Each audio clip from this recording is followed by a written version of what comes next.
I can't explain how it felt when, you know, we first came home, because we've been looking forward to it for so long, and it got to the stage where, you know, like we was like, you know, drawing marks, you know, 1, 2, 3, 4, going, you know, to sort of like count down the days. Fantastic, I love it to bits. Just the thought of being able to come home and sleep in your own house and be with your friends and your family and be able to go out again, it was really nice.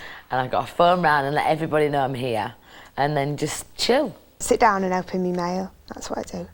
Actually, no, I don't chill, I run round like a nutter. Being away a lot of the time really makes you appreciate the things that really matter. I think I've got to go and get some bread and milk, because I know there's going to be nothing in the fridge. Isn't that the first thing everyone does in the world? Just go to the fridge when you get in. The thing I most miss when I'm away is my bed, because that is a place that I could spend 3 days in bed. I miss my gym, because I love my gym, and I've got like all my friends who go there and I see them because like we're there every morning. Morning! I just like the fact that I can get in my car, I can drive down the road, go to my local shops, pop to Brent Cross, do the silly things. Food is what I miss when you're away. I mean, it's nice having all the big American salads and all that kind of stuff, but then, you know, when you really miss like a bacon butty, Tomato soup, chicken nibbles from Waitrose, or a chip sandwich, Heinz baked beans, proper tomato ketchup. do you know, just normal things? Like, 'cause everything's always weird everywhere else, isn't it? It's not quite right. you can't get good deodorant either, do you know that? In America. The deodorant is terrible. I'm surprised they don't all smell out there. Everything is just so foreign everywhere else. Just even like taxi drivers and, you know, just and radio stations and TV and adverts, and everything's just so weird. So just being British, I think we're all really proud to be British. And I really have missed the press. A lot. Because I love them.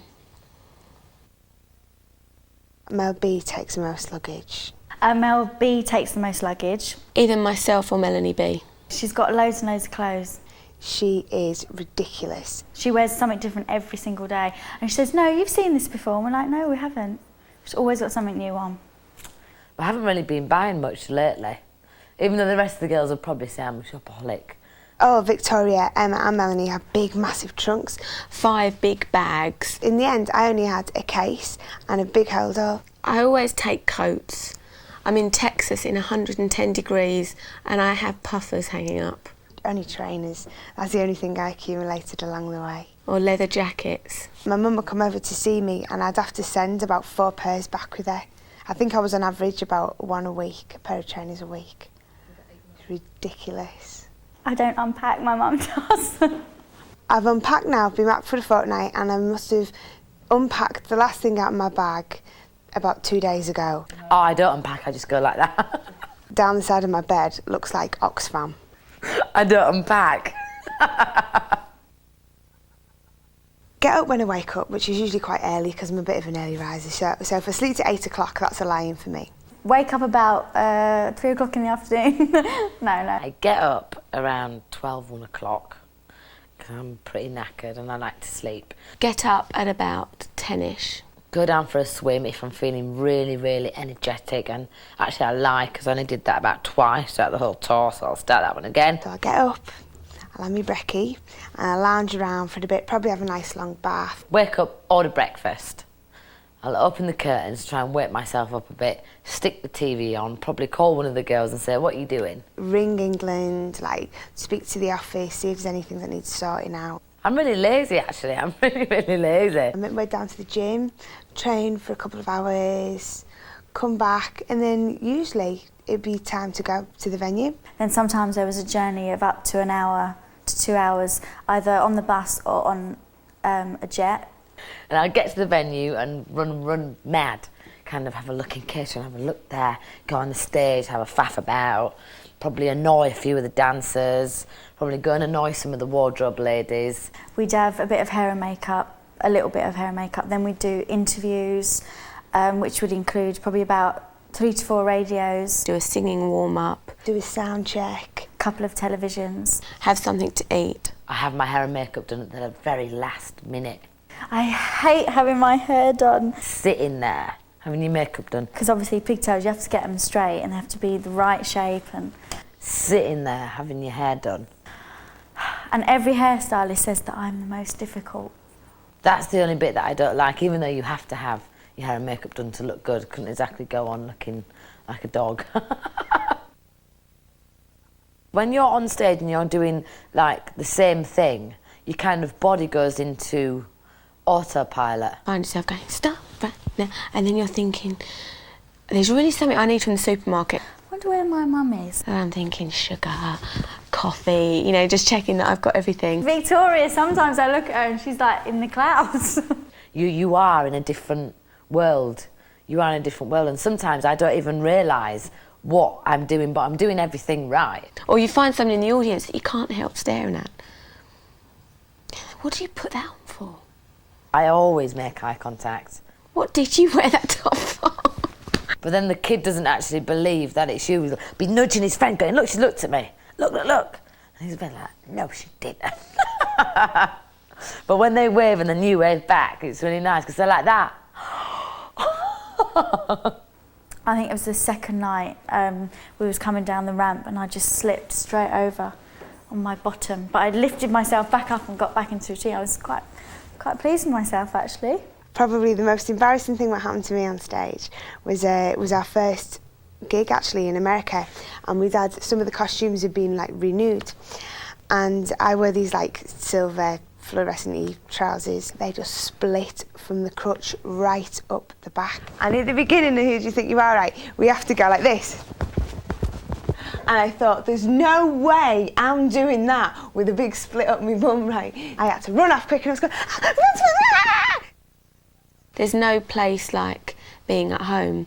And at the end of the day, all of us, it's been a big ambition of ours to play at Wembley Arena.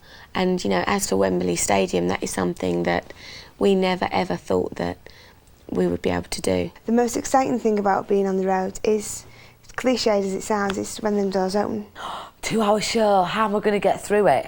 And then when you're on there and the vibe and the audience kind of just takes you somewhere. The fact that you can get up on the stage and sing the songs that you've actually written. Nearly every night I'd get a whole tingling sensation up my body because you forget how many people are out there. And in America, because most of them were open air and it was quite light when we started, you can literally see everybody.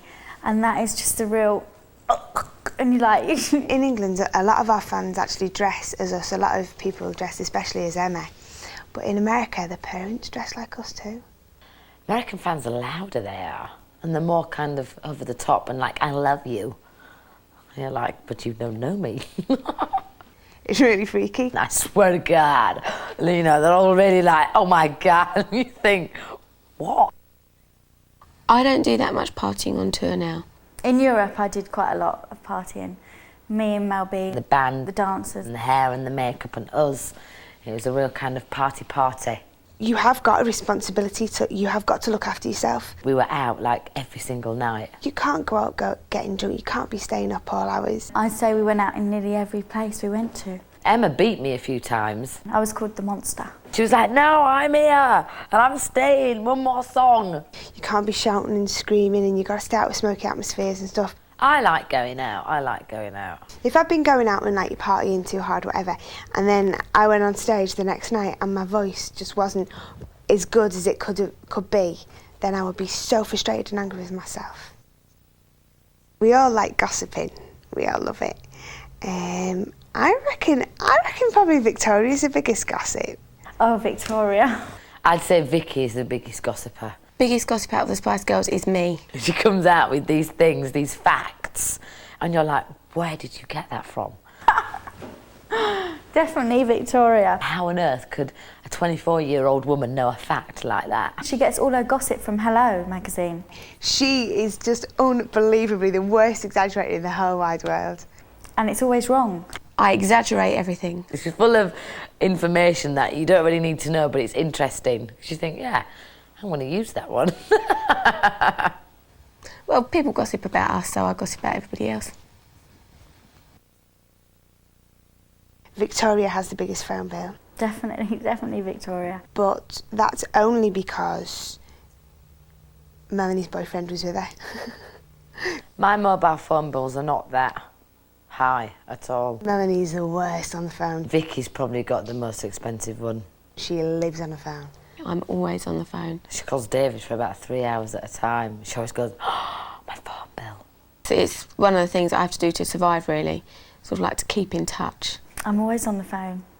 I think just to friends, you have to keep in touch because friends sometimes they get a bit upset when you don't keep in touch with them. For us, it's such a necessity, it's a lifeline. You know what I mean? When you're on tour, you need to speak to your mum and your friends. So I can't do without it, really. The thing that I really miss about Jerry is the going out factor, because me and her, we used to go out a lot and just enjoy each other's company. She came out partying with us a lot in Europe as well, and we had a fantastic time. Yeah, she was a good laugh. She was. You know, some people you feel as though you can just sit there and not have to say anything. She was very good to talk to. We'd really get on one, like really deep about the meanings of life and things like that. And if you were upset, she'd be the first to come and, you know, sit on the end of your bed and sort of chat. It's weird, you know, we're really comfortable as a four-piece band, but I really miss her as a friend. Getting married is definitely the happiest day of my life. Me little girly friend, married. Absolutely amazing. Really, really bizarre. It was a traditional church wedding, but it was young and funky. It was like a party, because that's how weddings should be. It shouldn't be boring, like a sit-down dinner and, speeches next. No, it was just fun. I don't know, it doesn't sink in. It really hasn't sunk in. I don't think it will until I see them with the baby. I think Emma and Mel see they don't think of me and Vicky as being pregnant. I don't know what it is yet. I don't know if it's a boy or a girl. Victoria is like, what do I do with it?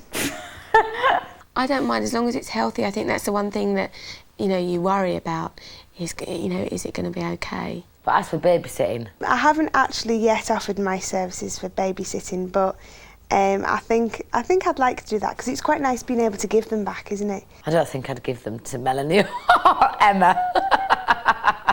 Well, I'm not babysitting then. They're going to regret that because no one else will look after it.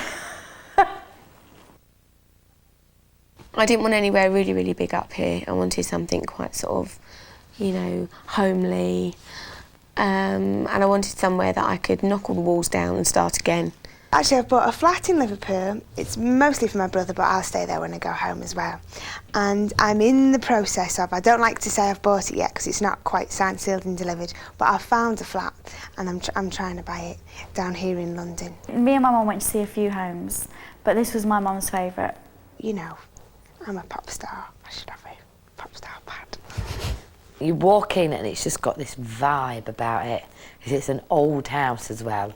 So, you know, like all different scenarios have happened there, and it's just really warm and calming, and the grounds are lovely. And it's just really peaceful out there. You know, I was thinking about getting a place of my own, like, quite recently, and then I thought, no, I'm quite happy here at the moment. That is my dream house. Clean, very modern, very minimalist, but not minimalistic. Like a family home. Big squatchy sofas and big telly and big sound system. I don't want any of these flower pots with a stick coming out. Nothing that modern. You know, nothing fancy or, you know, or quite plain. My favourite room is probably my bedroom. The bedroom. I'm a real bed and TV and remote person.